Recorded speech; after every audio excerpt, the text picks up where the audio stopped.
तर उमेदवारांनो, गाडीवरील ई चलान भरलं नसेल तर सावधान, उमेदवारी अर्ज रद्द होऊ शकतो। ई चलान भरण्यासाठी इच्छुक उमेदवारांची त्यानंतर धावाधाव ही बघायला मिळते आहे। आतापर्यंत एकूण 1.5 लाखाहून अधिक ई चलान भरल्याची माहिती वाहतूक पोलीस उपायुक्त पंकज शिरसाट यांनी दिलेली आहे। उमेदवारांसाठी हा नियम लागू केलेला आहे, त्यामुळे आता उमेदवारांची धावाधाव ही ई चलान भरण्यासाठी बघायला मिळते आहे। त्याच्याशी बातचीत केली आमचे प्रतिनिधी कुणाल भोईटे यांनी। पाहूया।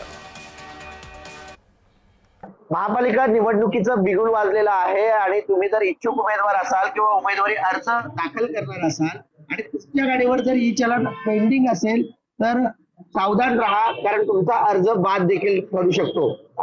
कसा ठरू शकतो या संदर्भात बोलण्यासाठी माझ्यासोबत वाहतूक पोलीस उपायुक्त पंकजी शिरसाट आहेत। सर, उमेदवार इच्छुक मोठ्या प्रमाणात आहेत, मात्र त्यांच्या गाड्यांवरती ई चलन मोठ्या प्रमाणात पेंडिंग असलेलं पाहायला मिळतं। ही सरकारी थकबाकीमध्ये याला मोजलं जातं। हे जर सरकारी थकबाकी असेल तर फॉर्म बाद सुद्धा होऊ शकतो।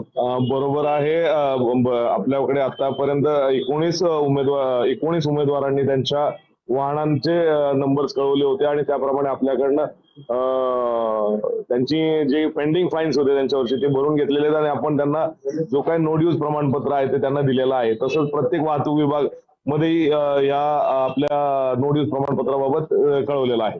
पण सर, ही कुठे ड्यू भरावी लागेल जेणेकरून नो ड्यूजचं प्रमाणपत्र त्या उमेदवाराला प्राप्त होईल आणि तो अर्जासोबत ती जी प्रत आहे ती जोडली? बरोबर। ठाणे वाहतूक विभागांतर्गत 18 वाहतूक उपविभाग आहेत आणि डीसीपी ऑफिस म्हणजे 19 ठिकाणी आपल्याला या ठिकाणचे ड्यूज भरता येतील आणि नो ड्यूज प्रमाणपत्र मिळतील।